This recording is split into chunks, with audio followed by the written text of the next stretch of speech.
Welcome back to another episode. Today we're going to be talking about A Nightmare on Elm Street 4, The Dream Master. So, before we get into this movie was directed by Rennie Harlan, and he is a pretty cool, come-up story, basically. Because, he was homeless. Basically homeless. Whenever he was pitching, he was asking New Line to make him asking for, a job to be the director of a film. And they gave this to him. He was a young filmmaker, so he came in every day, it's like a really good underdog story. He came in stinking because he was basically homeless, same clothes, but they finally gave him the job. And apparently the movie didn't even have a script, so he was forced to work with some really fat, he had to make these visuals and stuff.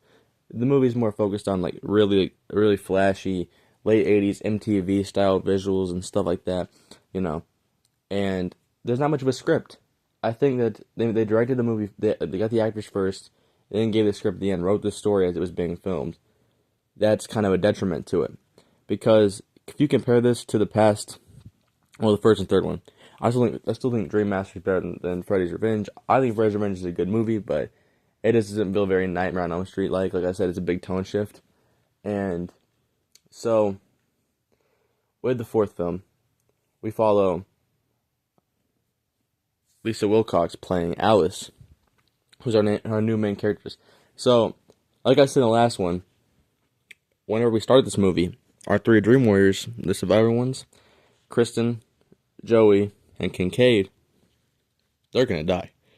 And they die very early on into this movie.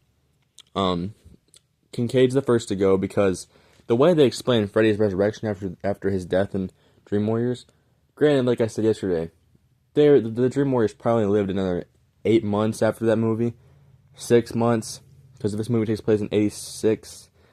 I've always thought of Dream Warriors taking place in the winter. So this starts when the school year starts. So this is 7, 8, 9 months. But after, I'm pretty sure. Basically, Freddy comes back because Kincaid's dog, Kincaid has a dream where he's at the same junkyard where Freddy's bones were laid to rest in the last movie, and he was doused in holy water.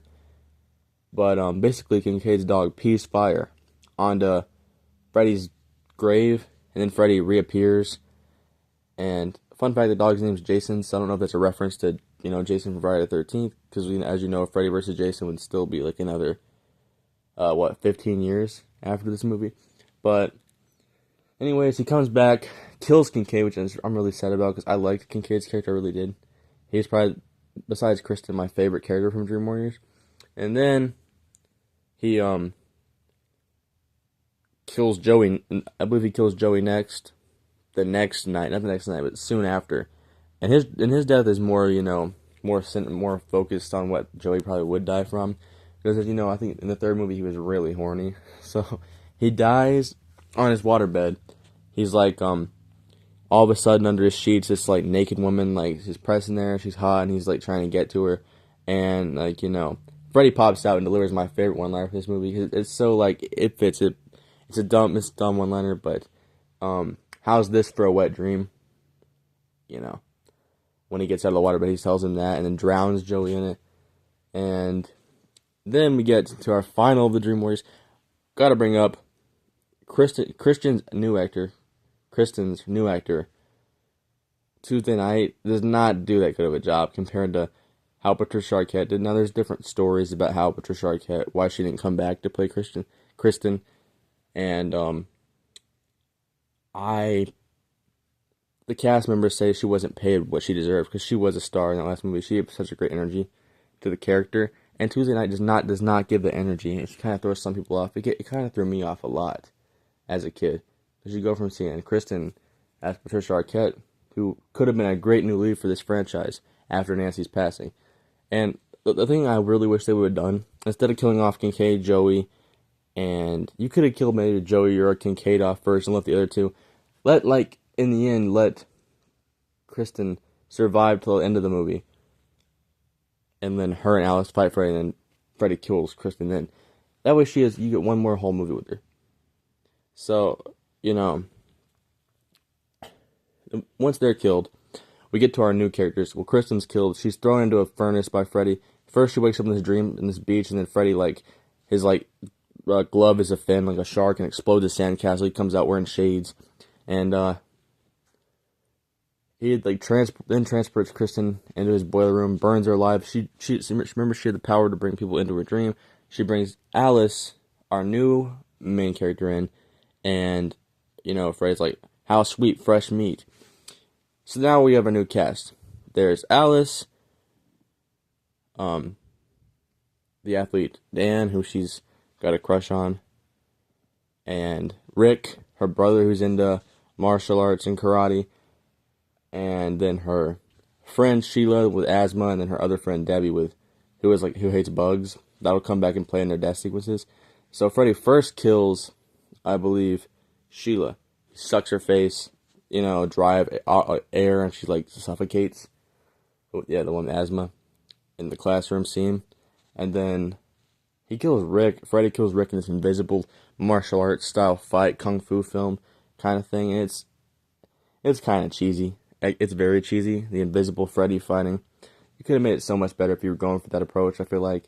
And then Debbie, Alice's last friend, the one with the, fear of like cockroaches, gets turned into a roach by Freddy. She's slowly like, her arms get ripped off. She's like lifting, and Freddy's spotting for her.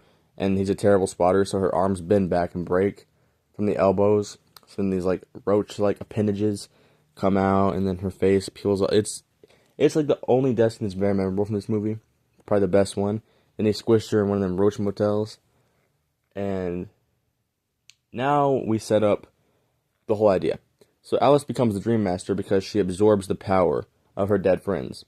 So she has Kristen's ability to like bring people into the dream. Rick's, I guess, kung fu, Debbie's athleticism, Sheila's intelligence, and then she goes to fight Freddy.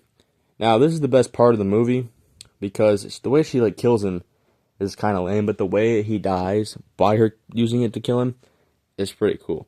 So, after Dan's in has to go for surgery because they crashed the truck, because Freddy appeared in front of them in the real world, because they were in some loop where they kept going on the same street. Basically, she goes into the dream to save Dan, and then she goes against Freddy in this old, like, cathedral.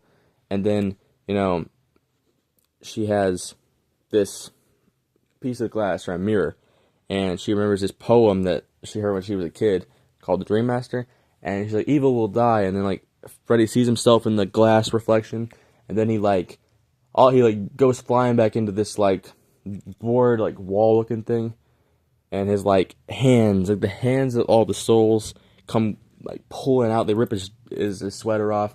One comes out the back of his head, hold his head back, while others like come through his chest. You can see all the different like children that he's killed. And then it's kind of cool to think about that Nancy's friends' souls are freed, if you take in logic that all of them, that Freddy was absorbing souls in, which I think it's implying that the whole time he took souls.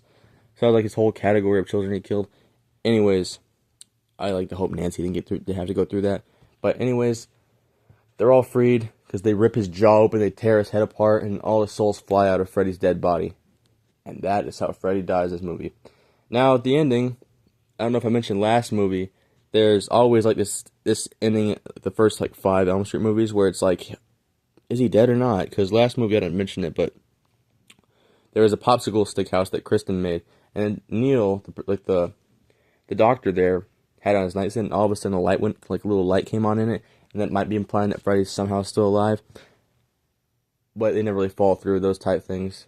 Now, the 4th film at the end, they're walking by one of those like fountains, and then Freddy's face, you can see his reflection in it. And have fun, guys. This is the last good Elm Street movie until New Nightmare. So for 2 movies, the next 2, Dream Child and Freddy's Dead, it's not gonna be a fun experience. There's cheesy parts that I enjoy, but it's just to see the fall of from Grace just 2 movies ago in Dream Warriors, and then in the original to see Freddy become a cartoon basically. So we'll cover that next episode. I love you guys. Stay blessed. See you in the next one.